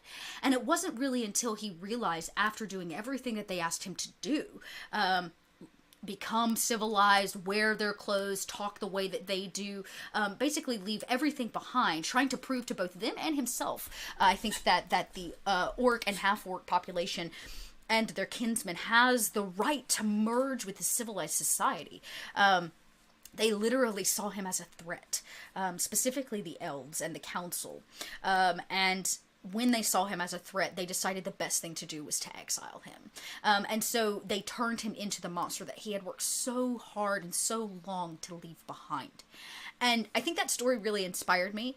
One, because I think that it rings true to a certain amount of what's going on in today's society, specifically in America, this idea that we get college degrees and it's still not enough to get a job, right? We still have huge racial problems here where we have segregation in its own right and way. And when I build a campaign, I really look for inspiration out of the issues of today. And this, gosh, Turash's story just really rang true to me, this kind of misunderstood half-orc. And then to hear, when I continued reading, that he got a vision, he had a vision, that inspired him to thanks Greyhawk Mike. There's that vision he had that really inspired him to prove them all wrong. And unfortunately, as most orcs do, the best way to get the result that they want is usually through violence, or the quickest means, even for Turash. And so that's when he said, okay, no, I'm going to unite these people. I want to show them that we can be what they say that we can't be. And so even as a half-orc, he began to rise to power. Now, there's a lot of speculation that he did that a lot of different ways. And this is really where my campaign started to build. I wanted to see a man like Turash, even with the background that he has and being a warrior like he is. I wanted to see him fall. Because oftentimes, and we know this from all literature, your great hero has to have that traumatic and dramatic moment of falling. And a lot of the whispers is that Pomarj did not rise to power simply by taking over areas of the Pomarj, by uniting people via force. That there was somebody else behind him, something else to play, that he may have given something or done something that he shouldn't have. And that's really where this campaign begins and becomes embedded. It was actually Shane that gave me the idea to start at the Battle of Selene Pass. He kept talking about what a kind of important moment it was for Pomarj, because it really is the first battle that he loses. In his, like, takeover of both the Pomarj and then into Ulick. And it became really important for him to complete that transition into Selene, because of course it was Selene that turned him away. It was their capital city that rejected him after everything that he did all those many years ago. So I wanted to, after Shane and I kind of had a chat, I was like, what if we start with that moment? Because the story of Pomarj basically ends at Selene Pass. After he loses, in terms of the written lore of Greyhawk, he kind of disappears, and we don't hear anything about him. He basically goes back to the peninsula of the Pomarj, and we never hear of his rise. Did he ever achieve what he was trying to achieve? So these were the things that were like pinging and sparking for me, and it was actually Shane. He kind of was like, I said, what if we started with the Battle of Selene Pass and tell the story of what happens in the wake of his loss at the battle? And I remember hearing Shane go, I don't know how you're going to tell that, but if you think you can do it, do it. And I said, are you challenging me, Shane? Because I will start this whole thing at the top in the Battle of Selene Pass. And so when I started building my cast, I asked him, I was like, do you guys want to play as orcs, or do you want to play as this? Because you have to pick a side. And it just so happened that they beautifully, like, split down the middle. We had 2 people that wanted to play orcs, and we had 2 people that wanted to be on the side of the Ulick and the Selene Principality, and it just, like, fell in place. And so I wanted it to start at this giant battle, and then everything forward is about Pomarj's failure at Selene Pass. All right, let's see. Do you have any thoughts about the role of orcs in fantasy, and did you want that campaign to address or challenge that? I totally did, Other Doc. That was really important for me, in that, like I said, reading Pomarj's story and realizing that more often than not, orcs get a bad rep. They get a bad rep, and I think that comes from a lot of different places, because we do have some campaigns where, like, orcs are completely 100% like evil. And the general populace looks at things like Lord of the Rings, and we look at things like WoW, and we see them as evil. And there's always, there's always going to be purely evil things. But I think when you're living in a world like Greyhawk, oh, thank you for that out there, that follow. I think when you're talking about a world like Greyhawk, there's a lot of grays. There's a lot of things stories that don't get told. A lot of things that are misunderstood. I am a voice actor, thank you. And I do love vampires. I'll tell you, I'm in a vampire campaign right now, Vampire the Masquerade. I love looking at evil things and kind of flipping it on its head, because even like what we learned tonight, I think about Ricky, is that somebody was like, is this an evil campaign? The things that make us oftentimes are those moments where we have to make choices and decisions. And Pomarj made a choice, and he made a decision, and I think he really did. He wanted to convince his people. He wanted to convince all of his people, the orcs and the goblins, that they can be better. There's a part of Pomarj's life that we are probably going to address in this next episode, that is going to tell us a lot about the harsh realities that Pomarj had to go through before he could become well educated, before he came to Selene and grew to be a true leader and figure. He fought in the pits of the Pomarj, which is like the worst of the worst. It's like the gladiatorial rinks at the bottom. It's awful. And there he learned the fierce reality of how harsh his kinsmen are. But I believe that in those moments and in those years where he fought for his life every day and had to watch these, he realized that his own people were enslaving themselves as much as they were being enslaved by everybody outside of the mountain range that separates the peninsula of the Pomarj. And so he also had to cope with the fact that so much of his race, the orcs, the goblins, and orc kinmen, are not good. And so this struggle around this centralized figure that reigns so true in Greyhawk lore, I really did want to challenge that. I really, really, really did want to challenge that. So I hope that this campaign's doing that a little bit, and I'm hoping that having a peek at two soldiers that really are following Turash and believing in his new, we'll call it message, of this idea that everybody else has enslaved them and they deserve the same right. And under the reign of him and the vision that he had, we can go into a better and a new tomorrow. We'll start a new place here on Greyhawk where everybody gets a chance and everybody gets an opportunity. So these are some of the themes, I guess, that I'm touring around with. And then when I have a cast, an amazing cast like the one that I've got, I'm able to bring a lot of their struggles and a lot of their pains into this as well, like Ricky's story, and like somebody that was a deserter. And his story comes out of a place where humans, not orcs, are cruel. And I think that's a parallel I want to draw too, is it doesn't matter what side of the battle you're on. War is war, killing is killing. And really when you're a human army and you march into a town and slaughter a bunch of people because you're told to do so, you're just as bad as Turash marching towards Selene Pass, killing everything in his path. And so there's a lot of great and blurred lines. And it's funny because I talk a lot with my players, and they talk a lot about watching their characters beginning to struggle with the moral aspects of this. And should we have ever taken this adventure on at all? Ricky was like, what if I had just never told them that I saw Turash Mok disappear and they had figured it out on their own and the orc army had just raided? Do we know in the canon where the vision came from? So I don't know. I'd have to figure out exactly like where and try to pinpoint it for you. I read it in a piece that was sent to me by, I want to think Shane sent it to me. And it was, Turash talks a lot about a vision that he had. When you start to see in all the modules his rise, there's this whisper of this vision where he's going to be the next great leader. And so I've kind of taken, I guess I could say I've taken some liberties with that, and tying it into a specific item that one of our players has, to make it just more canon for our story.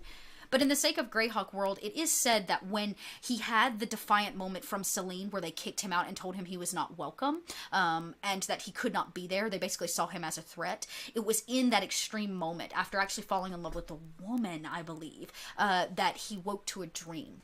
We don't know who gave it to him or where he had seen it. Like if it was just in his mind's eye, if it was something else, or if it was just a dream, but he does have this vision, and supposedly after that vision is when he begins the plotting and the planning to unite the Pomarj and become a true figure in the Greyhawk kind of lore. So more than likely, most of the story that you know of Turash comes after his vision. In the case of this campaign, early in the very first episode when we got the origin stories during the Battle of Selene Pass of each of the players, and we kind of saw it, we learned something very specific about our bard Dren, who had been following him. He has a very specific item, and that item is going to come into play here very, very soon, because it does tell of a truth, that Turash may not in fact be the half-orc that is supposed to lead the race, that it could actually be Turash's one of Turash's sons, or part of his family.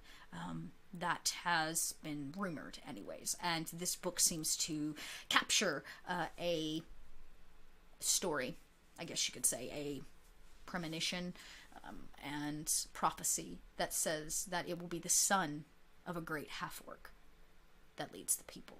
And yes, a little spoilers for you, that is the son of a great half-orc. So it will be Turash's sons, which are being killed rapidly, which we learned a few episodes ago. We've lost about half of them at this point, at least what we know. So I'm interested to see, there should be some really cool stuff coming up. And then we're going to go into a deep dungeon crawl, because of course you can't just look for Turash Mok, you actually got to save his ass. So we're going to go, so we're going to go into into all of that. So these are some of the things, I guess, like I said, I'm bringing to the table.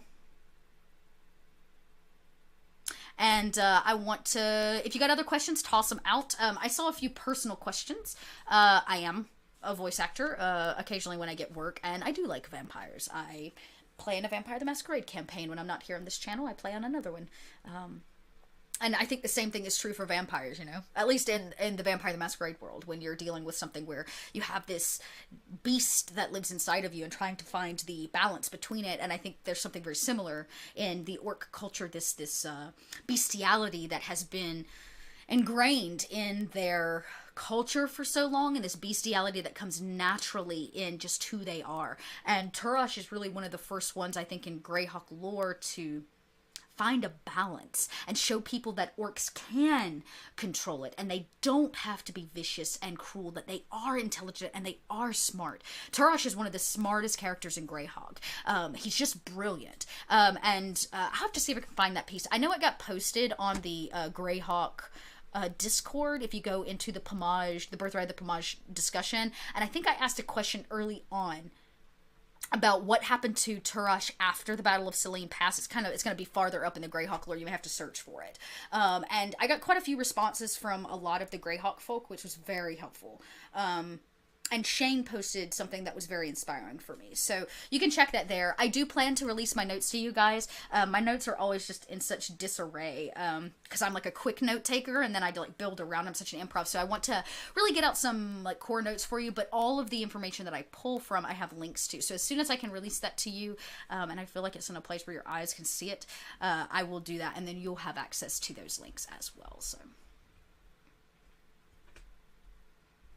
I am super inspired. It was just one of those stories that I felt like needed to be told. And such a small thing too, but also with great import. Because can you imagine what would happen if Turash disappeared?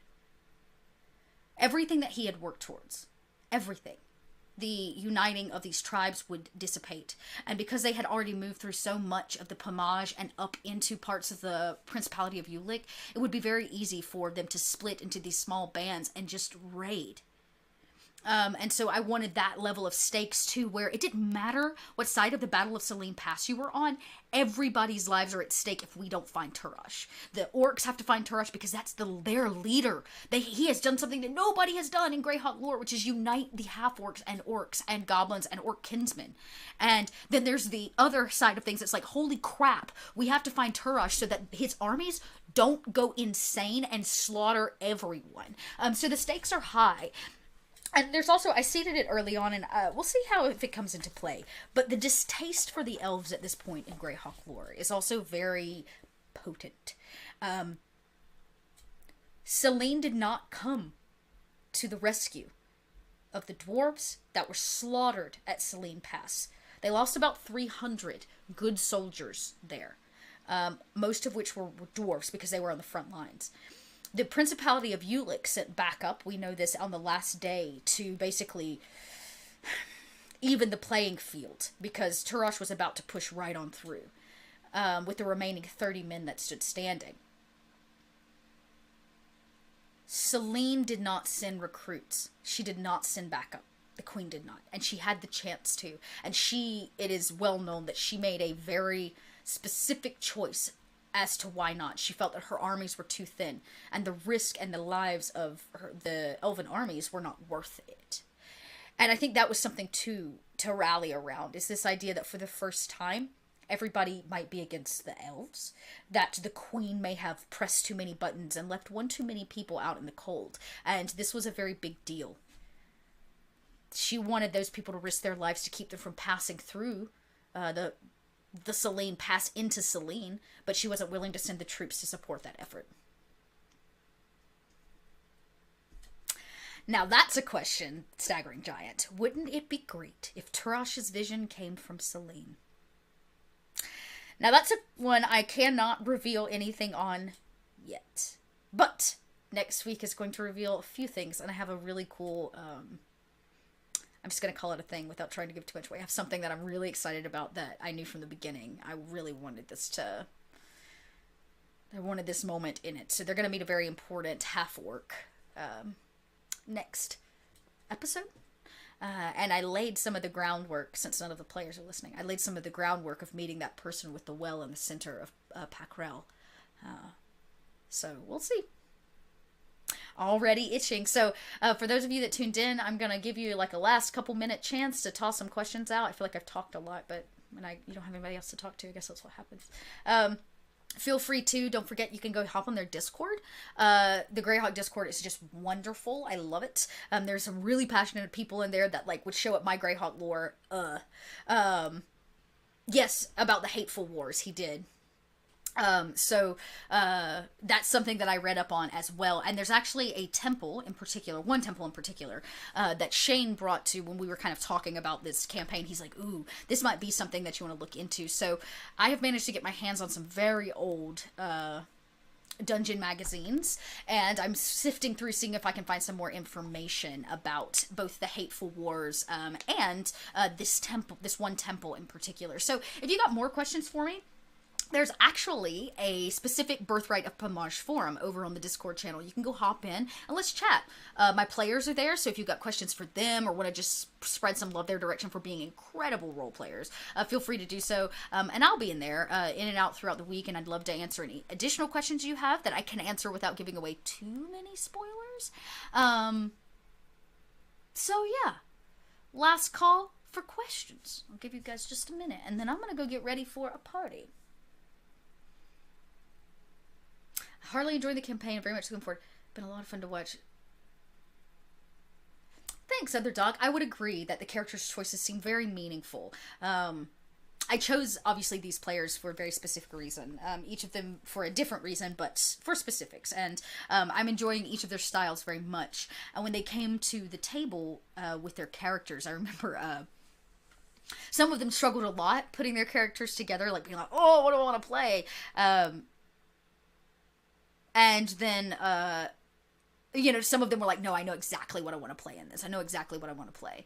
And one of the things that I really love about character building for a campaign, it's kind of a personal thing. One of the things that I really love about characters and making characters is not all characters are going to be terribly important in the grander scheme of the world, right? When you think about real history and the way history works, those people that go down in the history books like Lincoln and Gandhi, Buddha, right? Attila the Hun, those people are 1 in a billion, or 1 in a million, whatever your, I guess ratio is. But they, those kinds of characters, or those kinds of people, go down in the history books. But you think about all the people around them that made their reality possible. Those are the characters I love to play. I love playing characters that exist in a world. And they each have their own small stories, right? Like, I remember when Scott came to me about his character Dristan. And he's like, I don't really know if this character belongs. He's just a dude who kind of, like, backed out on his army, and now he's got a wife and a kid. And I was like, this is a beautiful character. This is a character who has different priorities than everybody else in this campaign. His priorities are family. He started a new life for himself after he made a choice to disappear and start a new life. That's an interesting character. Ricky, you look at somebody like Ricky, I remember she sent me her character backstory, and it wasn't terribly long. I don't need like pages and pages, but there are these very specific things, and she told me, she's like, she's just an angry person. And I was like, then I want you to be angry. And I was like, that's okay. She's like, I just don't want it to come off bad at the table. And I was like, yeah, bring it on. Be angry. If that's who Ricky is. And tonight we really got to see why and where her anger stems from. I too want to encourage you, if you're a DM out there, if you've never DM'd before, schedules are always a thing. And as you saw tonight, we were missing 2 of them. One of them was off at TwitchCon, and one of them had a personal thing. Stuff happens. It happens.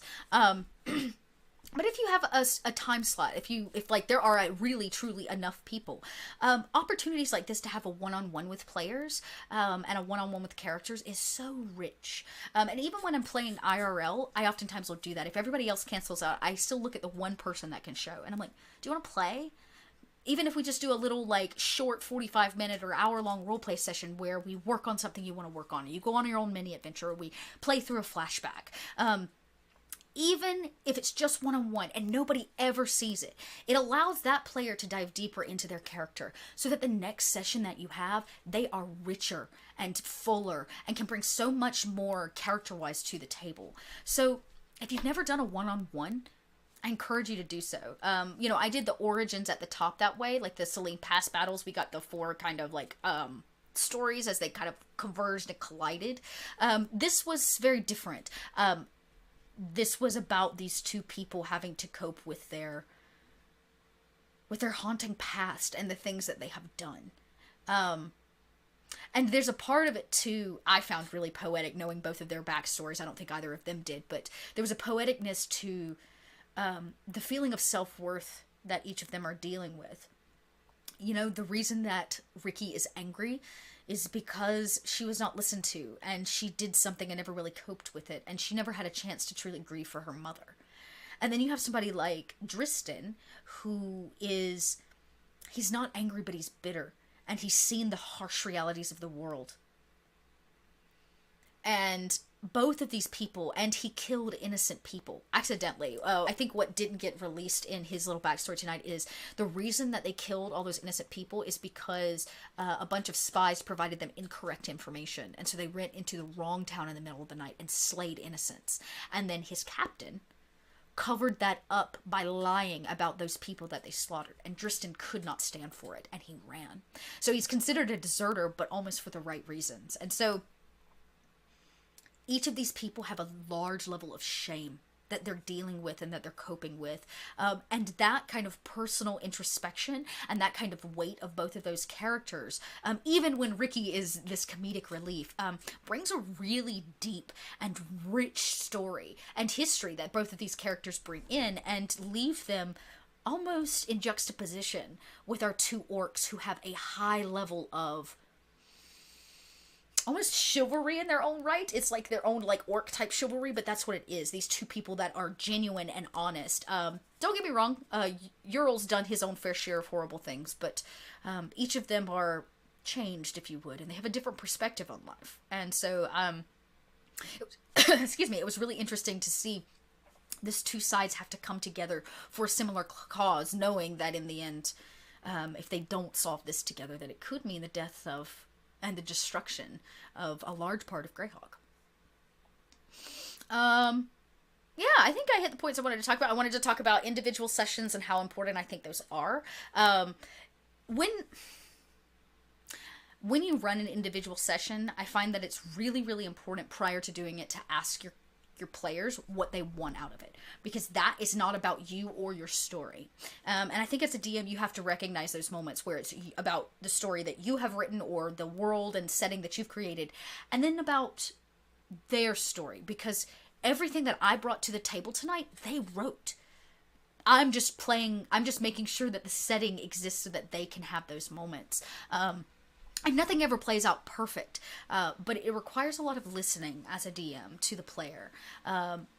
It was very clear to me tonight that Ricky didn't want to sit in meditation, so I needed to figure out a real way to make it to get us into combat. I knew, of course, what the outcome was going to be, or at least what the outcome was that I wanted the audience to believe. But how Ricky got there was entirely based upon Lauren's choices, and I wanted to make her character a big part of that. Oh, it looks like we got a question on Twitter. I have to ask. Oh, okay, I got a question.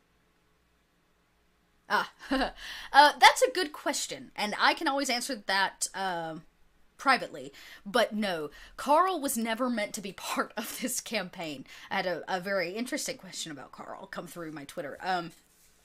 Not meant to be anything but like a side character that appeared to carry gear. I swear to God, I simply created Carl to carry their gear. And I think this happens to me. Oftentimes my players latch on to NPCs that I create and they just love them. And that's great. I adore that. And when they don't want them to go, I continue to play them. Plus, I'll be honest, as a DM, we all have what I call the back pocket NPCs. It's helpful. It is so helpful to have a character like Carl, not cracky voice and innocent necessarily, but a character that in those times of needing to move story forward, in those times of conflict between characters, when you're really starting to get to player, I wouldn't say player versus player, but you're getting real player conflict. It's nice to have somebody like Carl that can re-guide them or provide them information or do small things. Like, for example, if I didn't have Carl in the mix, I would never have been able to do things like send letters off to Selene Pass. Yes, those are just characters that you cannot plan for. Like, Carl was improvised in the moment, they fell in love with him, and now he is and now he's become this kind of important piece that honestly I think Ricky is attaching to, which I kind of love. It shows an honesty and a nurturing part of Ricky. Even though she doesn't nurture him probably in the finest sense. She's attached to him. She's the one that wanted to bring him along. So yeah, interesting little character. That's only happened a few times in different campaigns where I've had an NPC that's kind of ridden along, but the thing about important NPCs is we become attached to them. And when we become attached to something, sometimes the DM has to take it away. So we're going to see, I tried to take it away earlier. I tried to get him kidnapped by Turash, but they rightfully saved Carl. So yeah. Ricky's reaction to him makes him important, correct. Even the wicked serve my oh, that's the bot, I see. I'm just reading things out loud as I come in a chat. So yeah, that's about all I think I have. It's almost 9 o'clock. I kind of wanted to go to the 9 o'clock point. If you continue to have questions, there are 2 ways you can toss them out. Feel free to drop them in the Discord, or remember, you can always tag Greyhawk and me online on Twitter if you like to do the Twitter thing. I'm at little_red_dot, and of course you can get them at Greyhawk channel online. Tag us, ask us questions. If nothing else, we may toss it out to all the lore bards. I call them lore bards inside of the Greyhawk Discord, because they have great knowledge of things. Feel free to message me. I keep my DM line open on Twitter, just like this. I'm going to answer this question. If I don't get to it tonight, I'll definitely get to it tomorrow. But I can tell you, Carl is nothing more than a terribly innocent child who has got wrapped up into something that is far beyond his capacity of understanding, probably. So yeah. Thank you guys for showing up. Thank you for being supportive. I keep seeing certain people appear, and for those of you that are enjoying the campaign, that makes me very happy. Makes me very, very happy to hear. Because I was really nervous about this one. It's been a long time since I've written an original campaign that wasn't basically West March's style, where it wasn't just like one-off after one-off. It's been a really long time since I've been able to do like a really nice D&D story. I've been doing it other places, but D&D... it's been a while. So if you want to check out more of what I'm doing, I highly encourage you to go... check me out and Greyhawk out online, but you can also follow my Twitch channel where I do monthly testing of indie games. I love to bring new games to the surface. I think branching out and playing new games is so important for both players and GMs. So I actually will be starting the first online, or like I guess you could say, public playthrough of a game called Capers that starts in November. It's basically an alternate version of the Roaring 1920s, where gangsters have superpowers. And we will be playing a group of gangsters, and we're setting it in New Orleans. So 1920s New Orleans, and we'll be following a group of players. You guys, I make cast announcements next week. It's going to be great. And yeah, and hopefully when this campaign is done, I think we go all the way through Thanksgiving. So we are about halfway through. When we finally get to the end, hopefully I don't do too bad, and Greyhawk will have me back. You should tell Shane you love me. I'm just kidding. Thank you guys so much. If there's no last minute questions, I am going to peace out. I hope you enjoyed my little, like, I guess, backstage view of my thought process and what so far this campaign and the inspiration has come from. Again, you know where to follow me. Make sure you follow this channel. Shane creates a platform for players and GMs like myself and the wonderful players I have here, and all the other many campaigns that they run here in the fall. It gives us a platform to be able to tell our stories, and that's something that I don't even think I could ever say enough thanks for. So yeah, reach out to Greyhawk, show all your love, and until next time, remember not to take things too seriously, because life is meant to be enjoyed.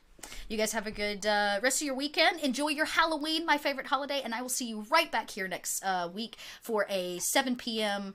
Start again, and with the full cast this time, so that we can move into what's next for our story. Until next time, bye, you guys.